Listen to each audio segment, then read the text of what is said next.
Morning sir. నా first year certificates ఇంకా TC ఇస్తే. ఎవరు రాజావార్లా ఉన్నారే? కాదు సార్, ప్రవీణ్ ని. ప్రవీణ? ఛ, నాకు మతిమరుపు మొదలై 2 గంటలు 2 రోజులైంది.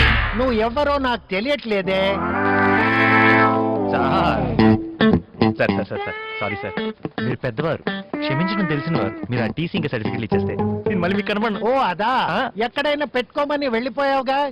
మన వాళ్ళు ఎక్కడైనా పెట్టుకొని ఉంటారు. ఎక్కడో అన్నట్టుంది సార్. కనీసం మన కాలేజీలో చదివినందుకైనా కన్సిడర్ చేయండి సార్. ఏంటి, నువ్వు ఇక్కడ చదివావా? ఈ మాట ఒక్కరితోనైనా అనిపిస్తే నీ సర్టిఫికేట్స్ నీకు ఇచ్చేస్తాను. డియర్ స్టాఫ్, ఇతన్ని మీరు ఎప్పుడైనా టీచ్ చేశారా? చూసావా, నీకు టీసీ ఇచ్చే సమస్యే లేదు. నీ ఇంటర్ సర్టిఫికేట్స్ కావాలంటే ఆఫీస్కి రా, విసరేస్తాను. తీరా బండి.